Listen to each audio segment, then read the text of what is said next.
Boy, Lieutenant Dan here with Scott Karasik, the brand new Talking Dirty Birds podcast here.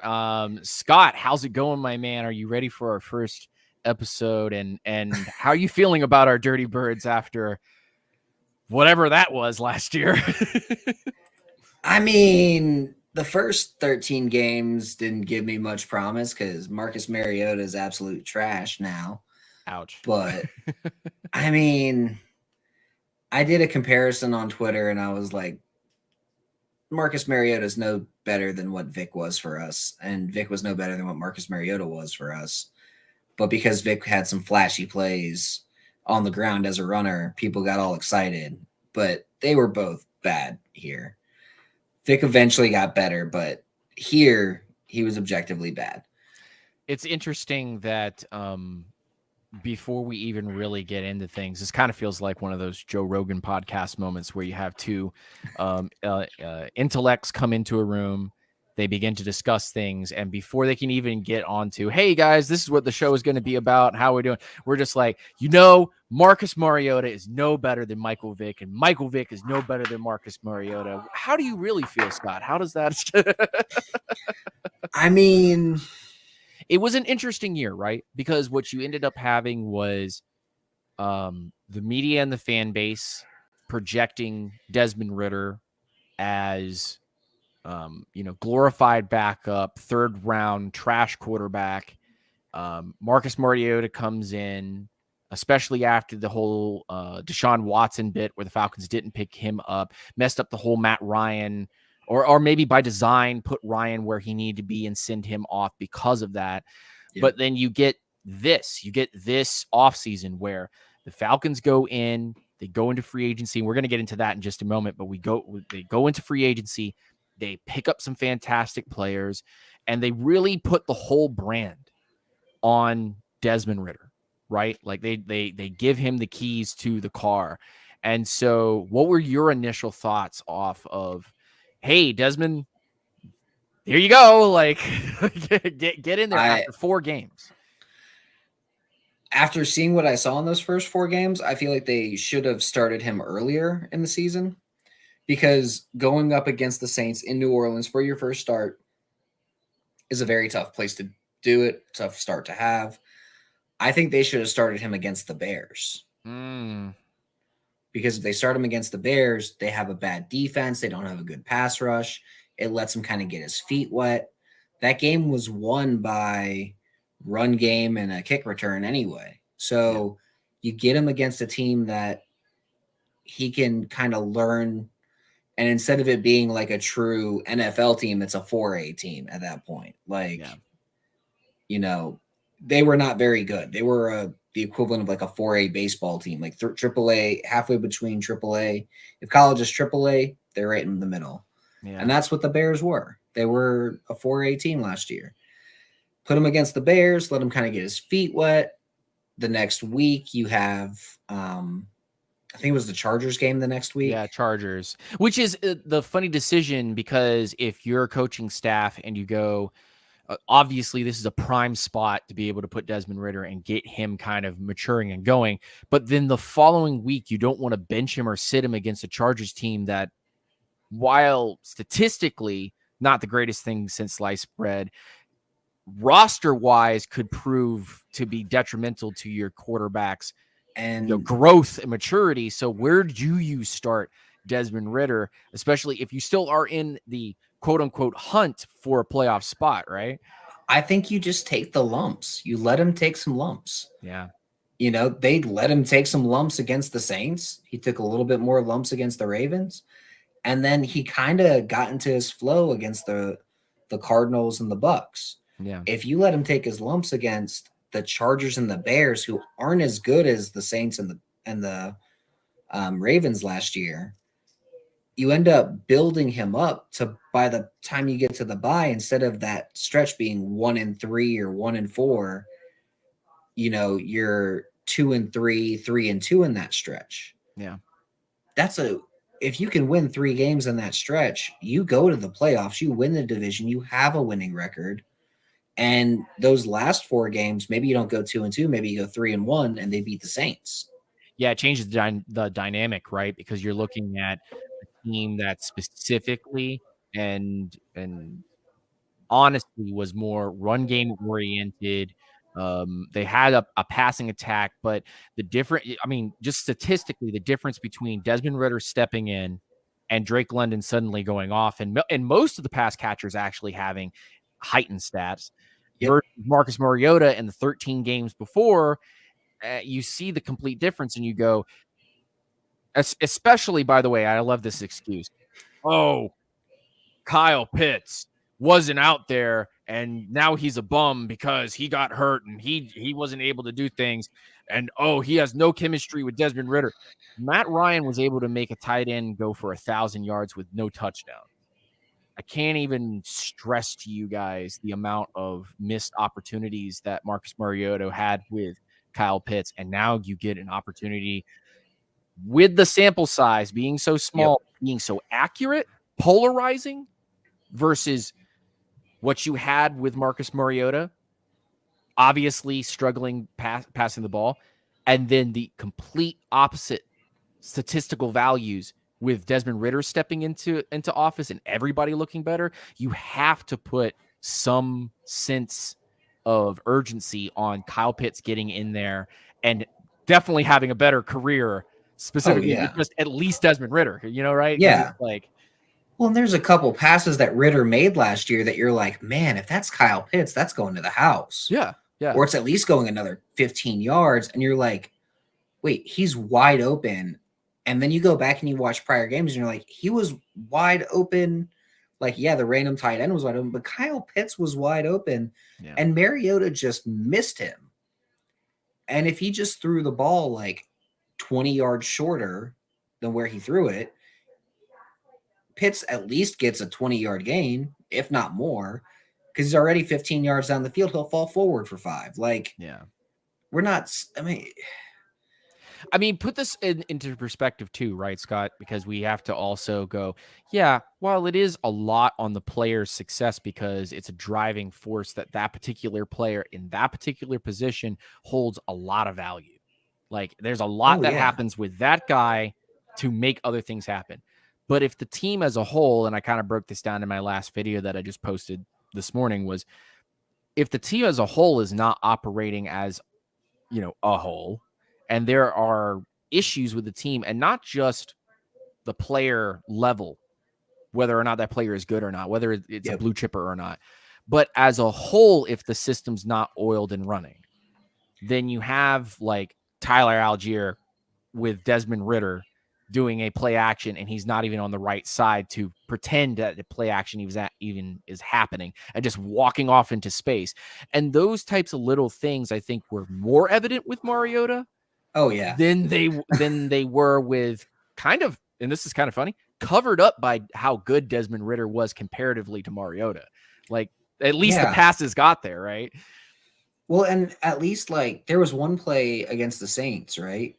Yeah. The play action, Algier absolutely goes the wrong way on it. Ritter does the play action the wrong direction. Maybe it was just a mix up on the call, but Algier makes the block. Ritter rolls to his right a little bit, throws it to Drake London. They get a 10-yard gain. It doesn't seem like a big deal of a play. But when I look at it, I go, okay, well, structure got messed up for one. Yeah. He didn't panic. He just said, all right, well, guy's in the wrong spot. Let me go through my reads. He went through his reads, hit his second read on the play, and got a 10-yard gain on a 3rd and 7. Like, it doesn't sound like it's a very important play, but you see the processing and you see how he operates the offense. I'm like, he looks, and I'm going to get some flack for this, but he looks like 2008, 2009 Matt Ryan. That is what he looks like to me. That's very interesting that you said that, because I know the media perception, or at least the quick fan reaction to what does Desmond Ritter look like, is Ryan Tannehill. Everybody immediately goes to he looks like Ryan Tannehill. I think it's funny that we immediately go to that level without going, hey, guys, doesn't this just look like early Matt Ryan? Like for reals, this looks just like an early Matt Ryan.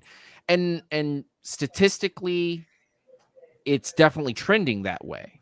If he had Yeah. more games, I mean, I think I was crunching the numbers with one of my admins in my Discord, and I said, technically, based on the statistical values that we received from the 4 games that Desmond Ridder played, and then sprinkling over that every single game what an average would be with like 10 extra yards or 1 extra touchdown per game, he had something like 20 something touchdowns.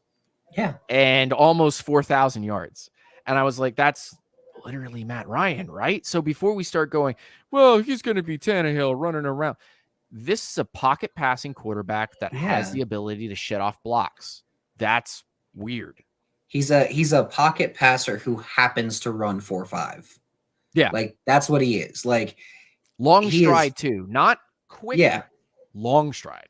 Yeah. He's one of those guys that like, yeah, okay, he's a pocket passer. Again, I might get flack for this, but stylistically, he's closer to a Mahomes than he is to a Tannehill or a Mariota because he looks to pass first. Yeah, that's the important part right there. Is that like the mentality? Again, the flack part would be, how dare you compare him to Mahomes? Well, technically, Mahomes is not necessarily a runner, but he can Mahomes go. Isn't a runner. They're not running read options with Mahomes out there. Yet Mahomes still has like 340, 350. Same, another guy I've compared him to, which I probably get a little less flack for, is Dak Prescott stylistically. Pocket passer, but if shit breaks down, he can go out there and he can move. Like, it's not like we're, reinventing the wheel here. We're just taking a guy who's got similarities to a couple of top 10 caliber quarterbacks, putting him in a system that's not going to ask a lot of him to start his career off, and letting him develop. Who does that sound like situationally to you? Matt Ryan. It's Matt Ryan. But unlike Matt Ryan, Desmond Ridder went in the 3rd round. Well, you go, why did he go in the 3rd round? What did everybody miss? It's the NFL draft. People miss stuff all the time. It was also the 2021 NFL draft right after COVID lockdowns and everything. Yeah. So this is true. Or 2022 NFL draft right after all the COVID lockdowns and everything got lifted, but they couldn't get their full scouting out there really until this past year. And that really hindered a lot of staffs. I think if they went back through this whole thing, Sam Howell probably goes in the 2nd. Ridder probably goes mid-1st. Pickett probably goes a little higher. If they had their actual full scouting in, not saying Pickett should have, but pre-draft, the Steelers would have traded up for him. I think if they had Ridder in that's the thing, is that even through the 4 games, and I mentioned this in the video I posted today,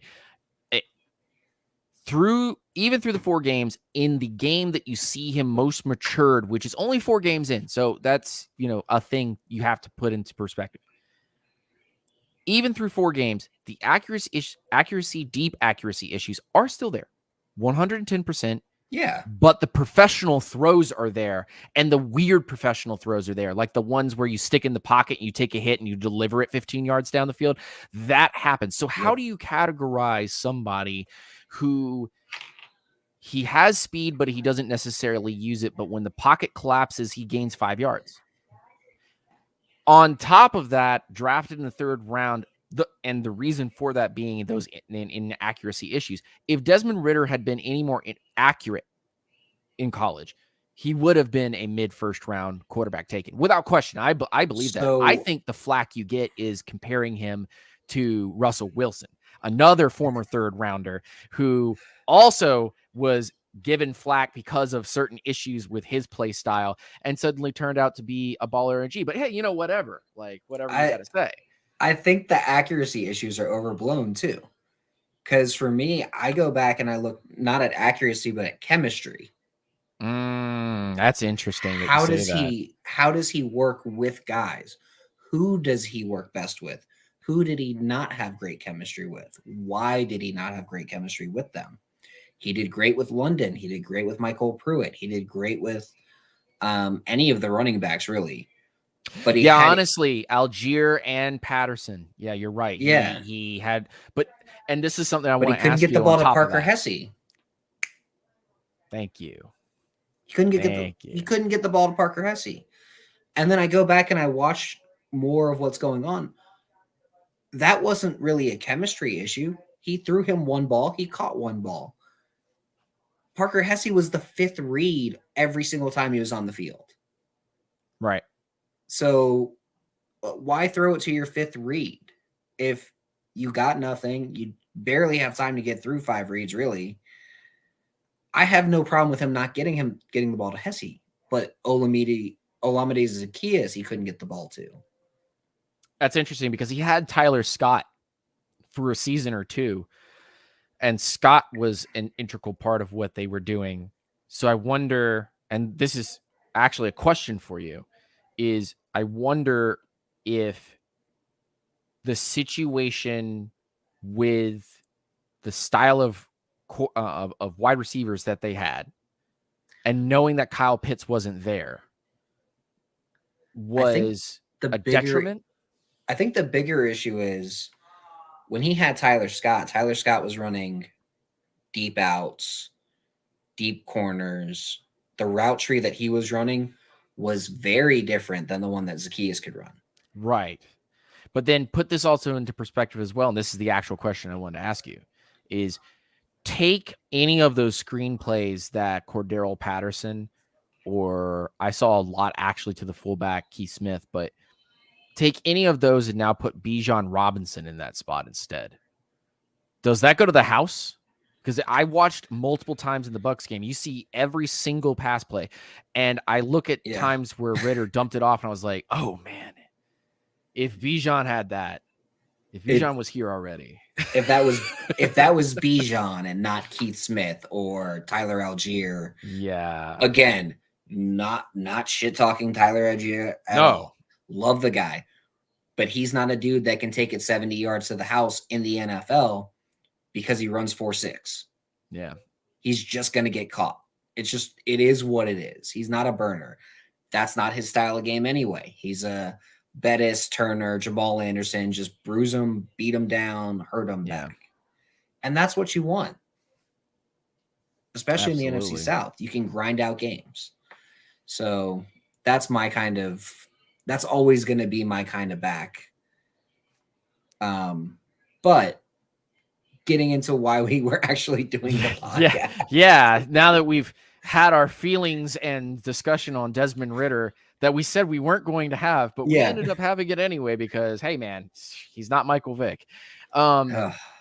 This kind of is, but this is all kind of married together, right?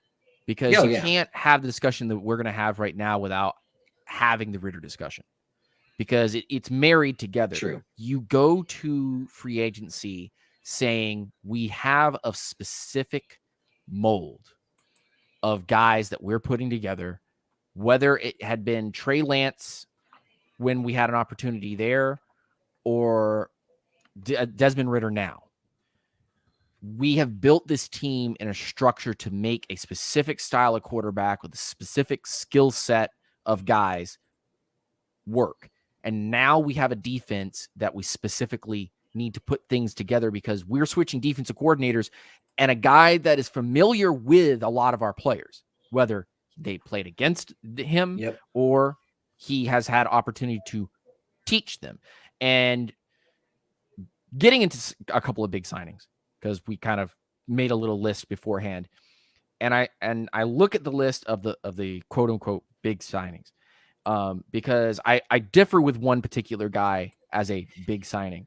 Which one is that? Specifically for me. I love the fact that we went after Jesse Bates. I love the fact that we went after Jesse Bates. And when he's playing at top level, Jesse Bates is the guy, without question. You just want him to stay healthy, and you just want him to have that fire constantly lit. Will Ryan Nielsen be able to keep that fire lit because when he's sluggish, it shows. But it when he's on, Jesse Bates is the best safety in the league, bar none, without question. I think part of that is due to injury, though. Part of that Mm. sluggishness is like, oh man, I just went out there, I just covered a 40-yard pass, 40-yard deep ball. I knocked it away. It's now 3rd and 11, and I got to go do that again. And I'm just a little winded. Like, give me a couple seconds to catch my breath, man. The game has changed though, right? Because now it's up tempo, things Oh are yeah. quicker, and you're spreading everything out. So we don't we have we with this being our first podcast episode, are we grading these? Is this what's happening here? Are we grading these as like that's the A plus signing right there? I mean, it's more just how are they going to impact? Like, Mm, how do you feel that's going to impact the defense? And I mean, for me, it's Jesse Bates is that true free safety. He's going to be that umbrella, that eraser. But when you have a guy like Richie Grant, if you have a play where, Bates is covering that deep third and he gets winded, all right, now have him covering underneath and Grant can cover that deep third. yeah. So you've got the ability to have those guys, or you can go too deep, cover two, and run. They're going to run a lot of too deep with Nielsen. They're going to run a lot of different kinds of blitz packages and simulated pressures where it may not be a true blitz, but hey, you got 3 guys overloading one side and you got 2 guys dropping back on the backside. Very Jim Johnson-y type defense is kind of what I'm thinking. I actually will play off of that a little bit into the next big free agent signing with David Amayada. And this and the third one we'll get into for in a second. And that's where I differ, but Amayada changes the dynamic of the interior of the defense because you've been trying to plug and play this for quite some time, right? You had Paul Soliai, many moons ago. Then you end up kind of slapping a grouping of free agent UDFAs in the interior. You haven't really fixed this area of the defense for many years. You've needed a nose tackle big man, and you could not find one forever. And you can't put Grady Jarrett there because that's just that's not using his skill set to its finest. You can put him there, but the only reason why you would put him there is because you have a guy who can play a 1 or a 3 you're just flipping for that couple of downs or that down. So I get what you're saying. Like, you don't want to have that. And I agree with you about Onyemata. Like, he's very, very good despite being like 310. He's not really a true, like, size-wise nose tackle. But in terms that's of space eating. Yeah, he's space eating and he's strong. Yeah. And I've seen many times on his tape where whether it be one-on-one or breaking through the gate in a 2-on-1 situation, Scott, they utilized him to get quarterbacks uncomfortable and out of the pocket and scrambling into sacks from the outside. Yeah. And that's where I want to get into this here and say that I think actually we're going to have to flip for me. It's a flip of a big signing and a mid-tier signing where I think Caden Ellis is actually incredible signing. Caden Ellis is. I was going based off of like money. Okay. Because if we were talking specifically impact, I think Caden Ellis suddenly makes everybody kind of like their eyes go, wait a minute, what? Like raise an eyebrow, what's happening here? No disrespect to Calais Campbell and what he will accomplish here in Atlanta, especially with the veteran leadership that he has. But Scott here had Jesse Bates, David Amayada, and Calais Campbell as the 1, 2, 3. And let's get on to Calais Campbell before we get onto the Ellis bit. But Campbell brings that veteran mentality. Very much so. And maybe not an incredible sack leader or someone that's going to wow you with a bunch, but he's going to collapse that offensive line, though. Yeah. He's going to set that edge. And I think he plays like a strong side 5 tech for the most part. Like, I think that's kind of how they're going to do the defense. It's going to look a lot like what like Dan Quinn was trying to run.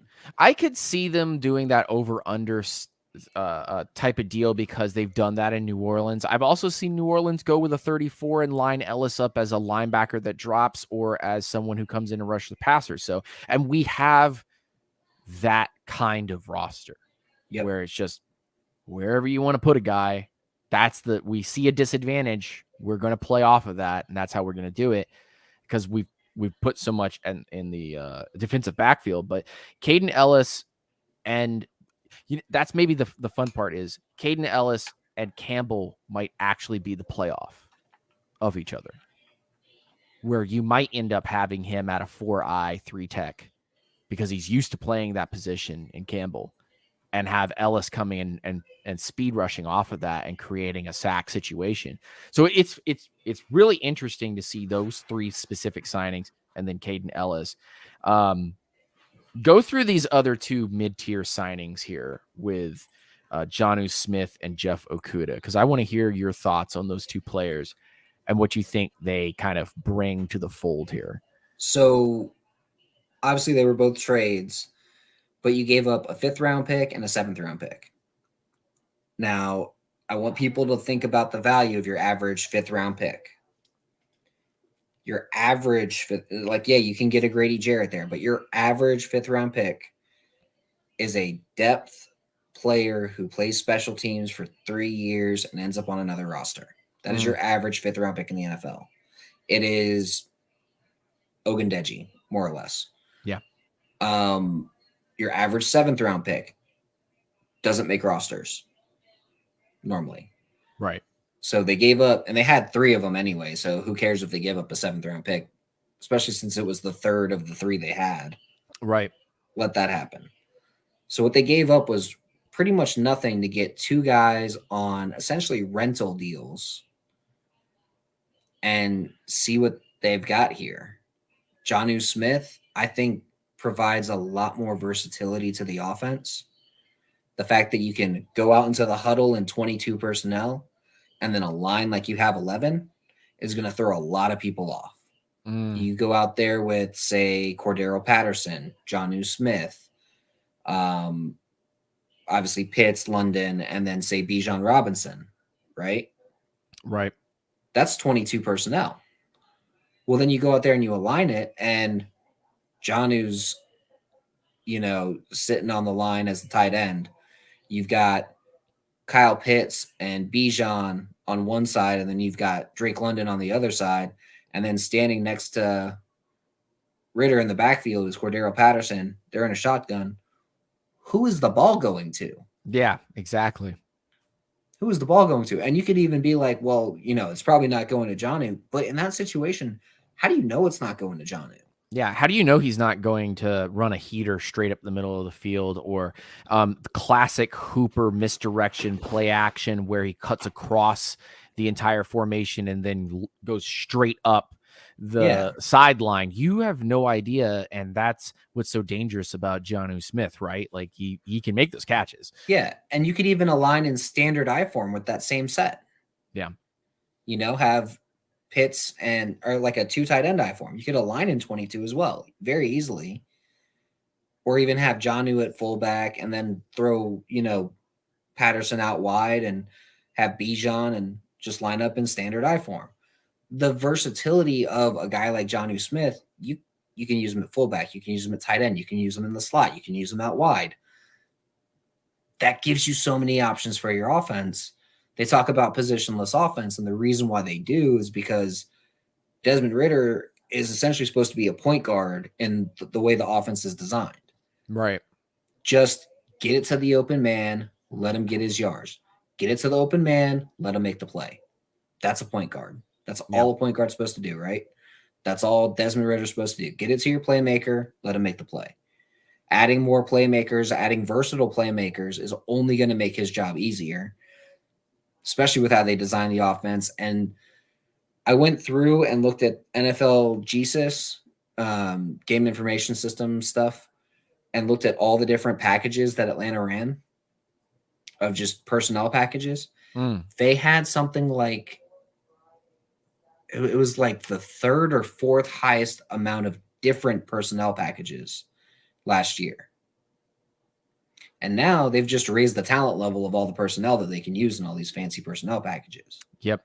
You go to free agency to change the dynamic of your team right now. And you use the draft to cultivate things as you go to create more stars so that when the time comes, whatever's currently starting in your roster can have that filled, and you're not constantly in a need-based structure. So that's a really good Exactly. point actually to put together, is that what you're creating and cultivating is a team that is just, I'm here as an outlet to send it to where it needs to be and then win football games.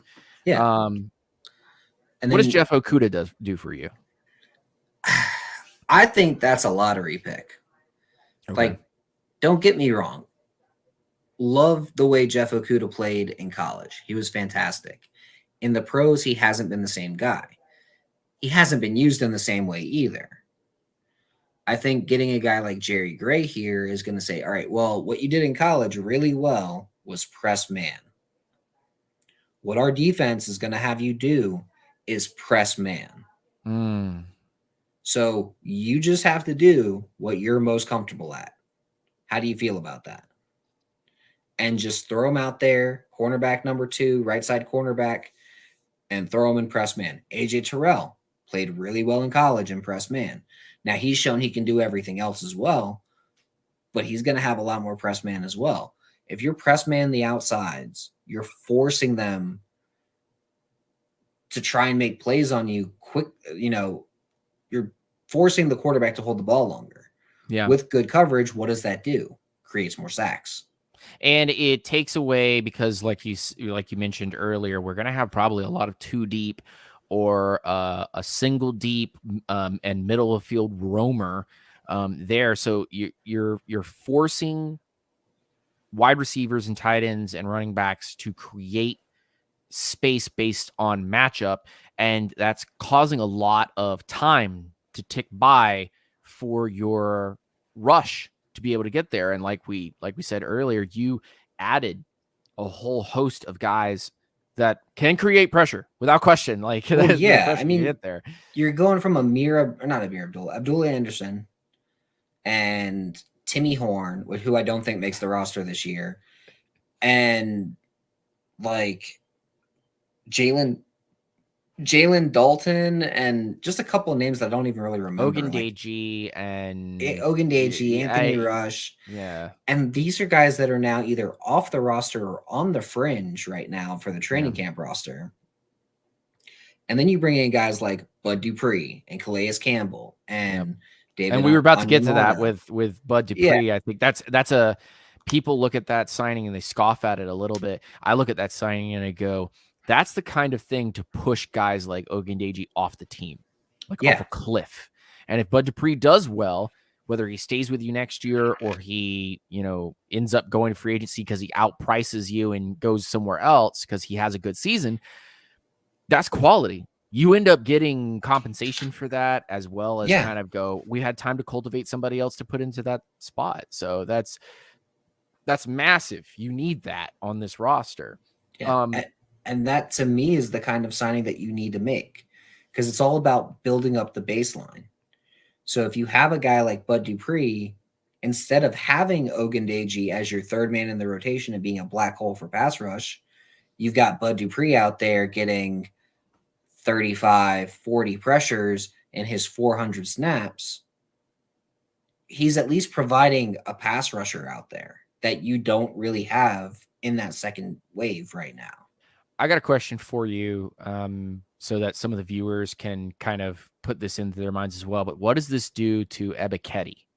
Because you bring in guys like Calais Campbell, you bring in guys like Ellis and like Dupree, and you still have Lorenzo Carter. You're sitting there with quite a few pass rushing options. Does this limit what he does, or does this change his position? I think Ebiketie is going to be the weak side, outside linebacker, defensive end, kind of hybrid position starter. I think he's the guy that they kind of made a lot of these moves for. I know we all talk about Grady Jarrett's going to be there like, oh my God, I've got 3 new best friends. But I do think Ebiketti's going to be out there and just like, listen, I've got guys that are going to eat up blocks in the middle. I've got Taquan Graham and Grady Jarrett and David Onyemata, and I've got Calais Campbell, and I've got Eddie Goldman, and they're all eating these doubles, and I've got either free rush or, I got to beat a guy, or the guy I got to beat's a running back. Like, if the guy you've got to beat is a running back and you're a defensive end, outside linebacker, that edge position, you basically don't have anybody you're going through, because you can probably rip a swim move off on him real quick and get right to the quarterback. Right. We used to see Abraham do that all the time. I think Ebiketie ends up exploding this year just because he's finally got support on the inside. Yeah. That's not just Jarrett. You finally put some beef in the middle, and you put some other pass rushing options that can get there. So that like changes the dynamic there. Mac Hollins, we were talking about players that work with an archetype, and how those players that work well in the Desmond Ridder archetype make Desmond Ridder better, right? Yep. Because obviously there were some players that Desmond Ridder was not able to connect to because he didn't feel either safe to throw it to that destination or didn't feel confident that that was where the ball needed to go, and ended up kind of overloading Drake London a little bit. Although I think that's more due to just Drake London having a great connection with Ridder. Yeah. But Mac Hollins comes in here. He's going to be like the fourth or fifth option in this offense. Is it smart for the Falcons to invest in this position any further going forward? If they do, it's going to change the offense that they've designed. Right.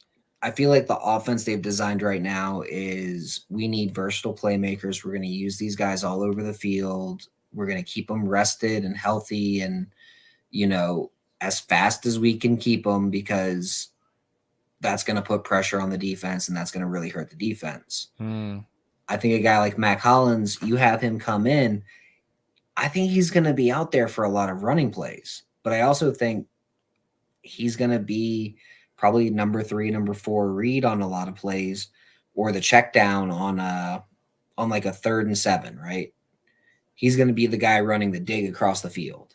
Do you feel he gets more touches than, say, because obviously Drake London and Kyle Pitts were thinking that are going to get a 1 and 2 heap of touches. We think that, right? Because we feel that that's the investment you have to make in those players because they're first round picks.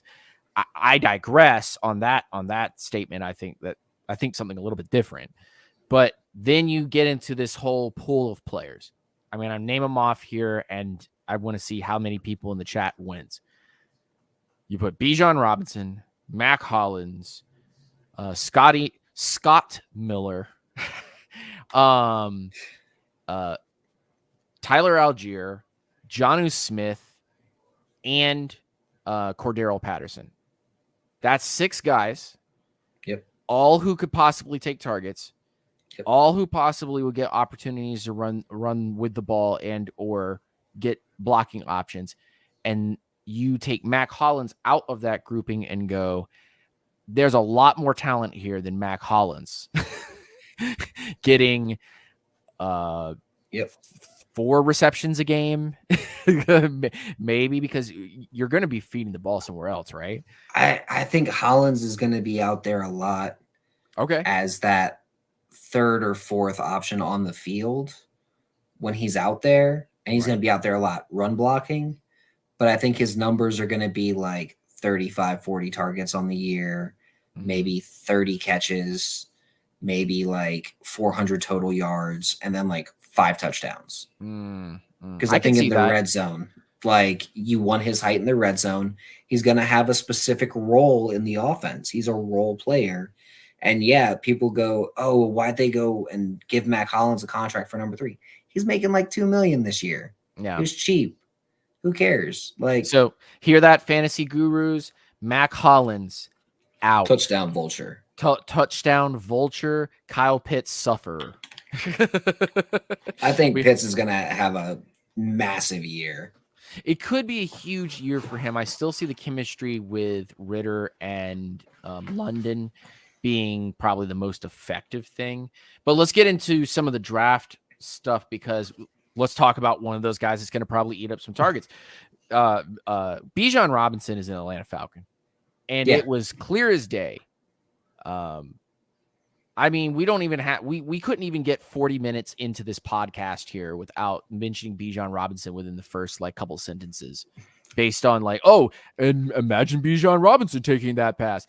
Yeah, we can, because he's here now. And I think, November of last year, we knew Bijan was on the radar to potentially get into a play with Atlanta. We really knew something by into February.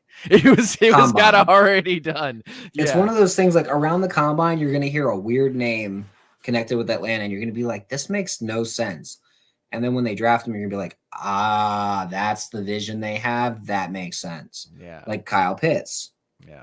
Like Bijan Robinson, like Kyle Drake Pitts, London. Like there's no reason why they should have. Don't they have like guys, and you have Julio Jones, and then the next year, well, they have Kyle Pitts and all these other things. Why are they taking this Drake London guy? I mean, don't they have some good wide receivers and stuff? And then the following year, don't they know they just have Tyler Algier from round where he had 1,000 yards, and oh, wait a minute, they're gonna throw the ball to him a lot. Oh, okay. Oh, well, yeah, it's like Bijan Robinson can be used like Christian McCaffrey, so let's use him like Christian McCaffrey. I know it's a sin to say that anyone who has the potential to catch the ball and is a dynamic runner is a Deebo Samuel's clone. But the more I look at the structure of the way Arthur Smith has built things here in Atlanta versus the way that Kyle Shanahan was building things in Atlanta or has built things in San Francisco, it's like San Francisco's built on speed. And every one of those players has goofy amounts of speed. And then on the Arthur Smith side is you guys are all deceptively long striders. And every single one of you is great at blocking, even though you can catch the ball. And every single one of you is a power guy. And like none of you are going to like blaze a trail down the field like a Dalvin Cook or something like that. You're all big men. And I think that's weird because it plays straight into Desmond Ridder and how he operates. Like this is dead perfect for it. And you add Bijan Robinson into this and you're like, well, they're going to need to do something with this offensive line. And of course they do. They go get Matthew Bergeron, which is exemplary, is fantastic to see him join Atlanta. What are your thoughts on that? So a lot of people said, like I said, he's a great pass blocker when he got drafted. And people were like, no, he's a great run blocker. I go, as a guard, he's a great pass blocker. Like when you see how he moves like a guard, he's too quick to play guard sometimes, which is not a bad thing. Like he's got the speed he can handle speed on the inside. He's powerful. He can handle power on the inside. He's going to instantly translate as a pass blocker. You take a guy who's a good pass blocker and he's already a pretty solid run blocker, but he's going to get better there too.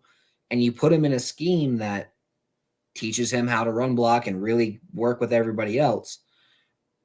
I think Bergeron is going to come out and look like a fantastic pick, especially since he's going to learn from Lindstrom. And he'll have Jake Matthews literally right next to him, which is absolutely heaps and leaps and bounds so much better than any situation you could put a rookie into, especially in this day and age in the NFL. I mean, if you looking at Lindstrom and McGarry getting picked back to back, just hoping that those talents would be able to stay together. And, they are obviously, but that was an ideal situation because you're hoping two rookies turn out at the same time, both from the first round. You're betting on a lot. In this situation, you're going, we have an all-pro sitting here at left tackle. Mm-hmm. We've got an up-and-comer in Drew Dahlman, most likely playing center and has gotten better, which was wild. And you have your right-hand side of the line. We're going to forget about that for a second because it's in its own kind of microcosm. It's growing on its own. It's locked in. You take those two pieces that I just mentioned, and you put a Bergeron, who is I'm gonna go out and say it on a limb here, a very good run blocker and a above average pass blocker, and you take those elements next to two guys that know what they're doing. Perfect line. You could not do it any better. Yeah. And they had one of the highest graded, regardless of whether you like them or not, PFF rankings as an offensive line last year. Not only run blocking, but go look at their pass blocking stats too, and you'll go, what? Because it's actually pretty darn good. It's pretty darn good. It's like 11th or so in the league, which is fine. Like you take that because you want top 10, but top 20 is nothing to scoff at. You're in the better half of teams that are out there. Well, when you have top the number 15? 2 run blocking line and you've got the number 11 pass blocking line, you take it because you're like, listen, I can run so many play action concepts off that run blocking and give your offensive line more time. Yep. And you got to think that was with 5 different guys starting at left guard. What was it? Hennessy, Adoga. Hennessy, Adoga. Was it Whitaker? No, Wilkinson. Wilkinson. Gossett. I swear there was a 5th one. No, I don't know of any. Okay. I don't know of any other guys. Even if we drafted them, I wouldn't know of any guys. So, that's fine. That's fine. Yeah. But 4 different guys played the position. You were basically doing. Did we mention Mayfield? did we mention Mayfield? No. Okay. All right. I at least I didn't want to disrespect the man, even though we totally just dissed him. So bad. Mayfield's long-term role, and I hate to be that guy and just be like Mayfield's going to stick this year and next. He is going to be the backup at both right guard and right tackle. I can see that.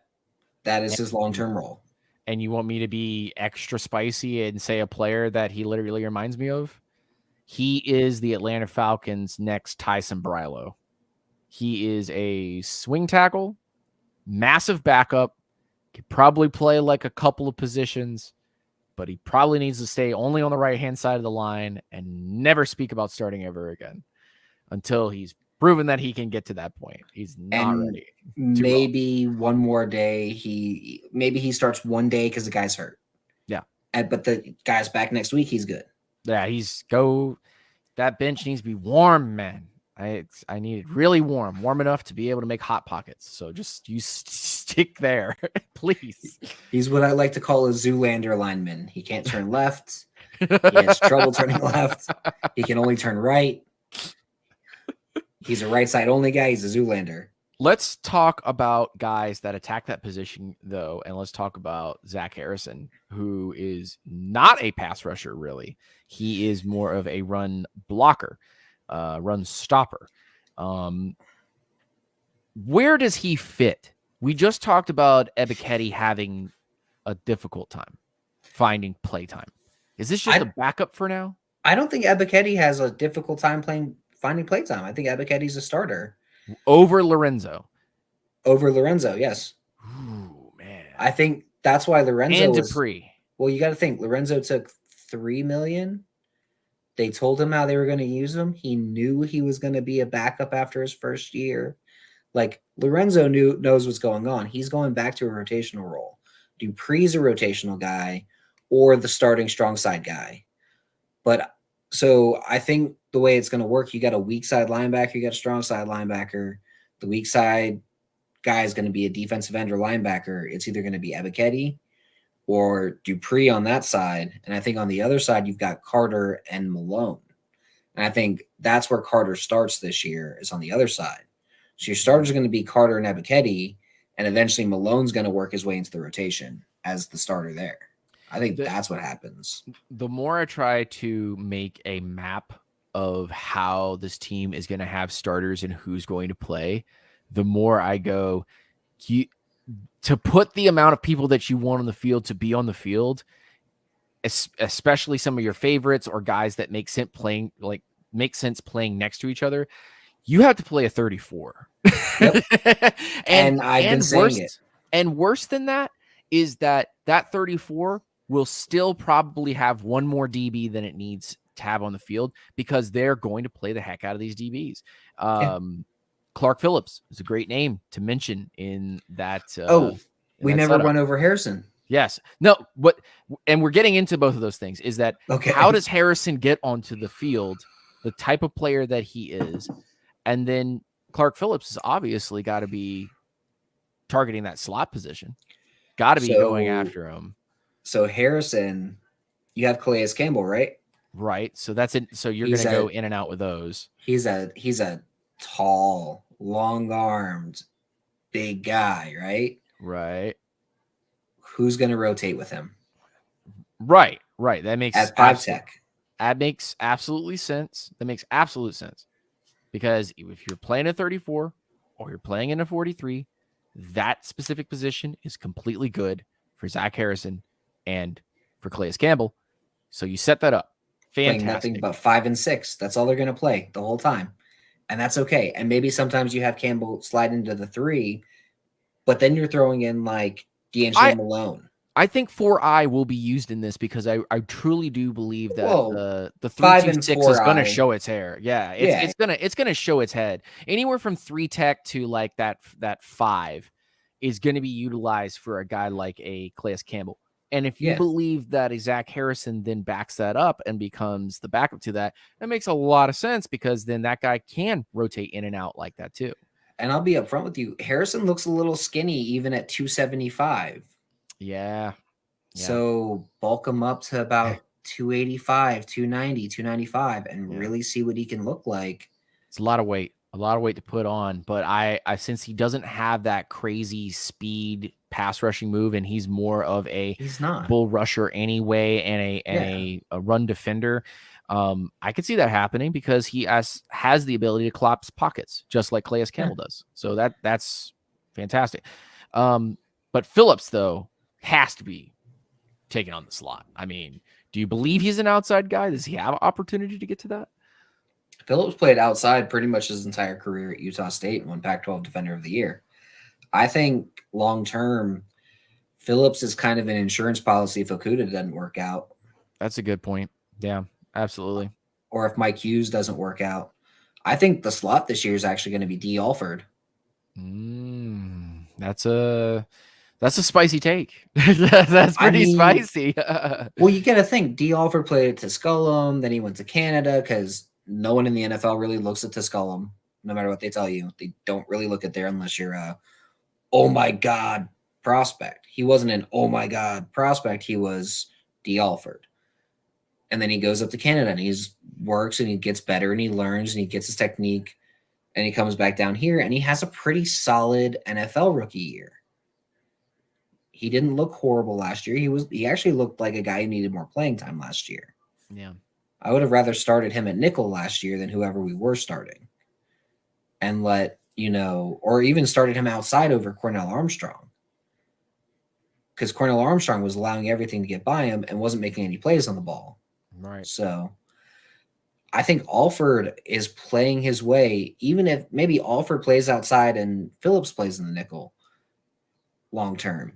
Who knows? But all I'm saying, Terry Fontenot found a lot of these dudes from Canada with the Saints.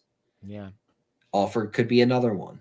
He could be that guy who, I know he's from here originally, played in Canada, but the Canadian game, especially for cornerbacks and wide receivers, translates a lot to the NFL game because it's a lot of passing. There's a lot of technique you got to have. Yeah, absolutely. Just very quickly to go over the last 2 picks. Not to get too deep into it, but Javon Gwynn, which was the offensive lineman, South Carolina, if I'm not mistaken. Yep. And then the Marco Helms. Is that how Helms? Yes. Which I didn't do actually any research whatsoever on our boy DeMarco. I feel terrible, but that brings us into... Did you watch Bama play the last 3 years? Like, I'm a Clemson guy. But if you watched like a national title game or a SEC title game and he's out there like that, you see him a lot. He's out there. Yeah, Yeah. he's out there, and it brings up, which is kind of like the other question that was on here that we kind of missed because we're kind of running out of time here, but um who are guys that are going to stand out that potentially get in that are camp bodies or people that are fighting for roster, and I look at the end of this draft class here and I say there's room enough, I think, for each and every single one of these draft selections, Yep. but you're looking at a team that for the last 2 years, right? For the last 2 years has really just kind of been building all of this back from a gutted roster. I mean, this roster was completely gutted. If you looked at any other sport anywhere else and you had the Falcons level of talent and situation from a cap perspective on any other sport, it would be seen as a ship that is not only burnt down, but also already hit the bottom of the sea. And we're looking at it as an ancient relic. So you change that dynamic. You really have to go through cap struggles. You put a brand new team together. And this is looking like one of those maybe old Seattle Supersonics level, teams that's out there. One of those early on Atlanta United style teams where you've got a lot of promising players. And if this gets put together right and the coaching clicks, wow, you got a championship, kind of setting up for yourself. You're kind of building it replacement style, if you will. Mm. You got the guys who have been there. You've got a couple of veterans who cross the picket line, but they're all on the line, Yeah. And then you got a bunch of has-beens and never wases. And that's what you had last year with the Falcons. And then this year, you've still got a couple of those guys that were has-beens, and I might get flack, but Dupree is a has-been at this point. Jonnu Smith is a has-been at this point. Those guys are kind of has-beens. And then you have the never wases, like Mac Hollins. He never really was a star. He had a solid year last year, but he never was a star. Jeff Okudah. But the talent's there. You've got the promising talent. The usage of every single player that you just said was either misused or stuck behind massive rosters where talent was already there. And that brings up a whole set of questions like how much untapped potential do you have in the NFL that's just sitting behind other players, or how many guys that have gone through career injuries or gone through career problems on one team or multiple teams haven't just landed in the right situation where they can be the guy or given an opportunity. So that's Cordero Patterson. Exactly. So you Jeff Okudah, being taught the wrong things in the wrong place, and then having to deal with that. So, but all of those things aside, I want to bring up one more thing before this this podcast kind of comes to a close, which is how have the new facilities, or at least the new promise facilities that will be made over the next, I believe it's next year, 2 years, where they change the facilities. There was this whole grading of NFL facilities by the Players Association and which ones were good and which ones were not so great. And the Falcons got a really poor grade. And upon hearing that, the response from the organization was, oh, okay, fine. We're going to invest some real money into putting these facilities as a high ranking place where people want to come in, where veterans and free agents want to sign here because it's great. So what's interesting about that is the Falcons had already done all the research before the survey even came out, and had been like, oh, what do we have to improve? What do we have to do? They said, well, we want a bigger eating area. We want a better strength and training room. We want a better, facility, like just different facilities. We want a bigger locker room. And they were like, okay. And they were actually working on that. Then the survey came out, and one missed part of the survey is the percentage of players who believe that the owner would do anything about it. The Cardinals had like 10%. Yeah. They were the lowest. Yeah. The only two organizations that had 100% were the Falcons and the Steelers. They were of course, Pittsburgh will get something done. They were like, but Pittsburgh had like all A's and B's the whole way down, right? Atlanta was like, well, how do we improve? The reason why Arthur Blank got that 100% was because he had already done all the research himself and was like, we're going to improve this. You want it? We got it. All right, I'll put the money in. If that's what we need to be a better team, if that's what we need for you guys to feel more comfortable, so you'll play better, done. I will Right. invest the money in there. That is the kind of owner that Arthur Blank is. And I think a lot of people don't realize that he's always been that way.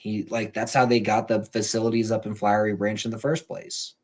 Yeah, it's absolutely fantastic to see this organization showing out and building something that resembles a contender or maybe even a winner. Because Desmond Ritter went 2-2 in his time in Atlanta last year. Has now been given the keys to the kingdom. You've gone out in free agency and added a fantastic group of players. Maybe not all of them will stick with you next year, but you'll have quite a few of them with you. You went into the draft, slew the draft, really went in there and felt like this was going to be a game changer. It was, because you added great talents, hard workers, a lot of blue collar guys, great locker room personalities come in, no cancer, like we've been talking about with Falcons filters from past and all on. So I'm excited. I mean, absolutely excited to see this team go forward. And closing thoughts on what the Falcons have done. I think overall the offseason is probably the best thing you could have asked for this team. Yeah. They picked a quarterback, they built around that quarterback, and they said, you know what? This is what we're going to do. This is how we're going to build. And then they learned some lessons along the way of dealing with the cap issues of, well, maybe we can go and get some cheap free agents to plug and play. Let's learn how to scout those guys that just have that drive, that maybe they were misused or they got injured or something along those lines, like the Bud Dupree signing or the Jeff Okuda trade or the Jonnu Smith trade. Like, they were just being misused or they got injured. All right, well, let's get him healthy. And Bud Dupree has always wanted to play for the Falcons. Yep. Grew up here. Well, bring him in. It's all kind of come to fruition, and not only the upgrades to the facilities, the talks to people through the free agent process and the draft, but I think everything just put together in a great package here has allowed the Falcons to have a fantastic offseason. And now we cannot wait until the training camps start up in the next couple of weeks. We'll have more news on that as we obviously get some. Scott, this was a fantastic starting episode for us. Of course. And I hope we get to have another opportunity next week to throw up another fantastic podcast episode. We'll have to think of some new material, but we'll obviously get it. And I want to thank everybody for listening to the Talking Dirty Birds podcast on the first episode of the podcast. You guys, thank you for tuning in, and take it easy now. Yep. Have a great day, y'all. All right.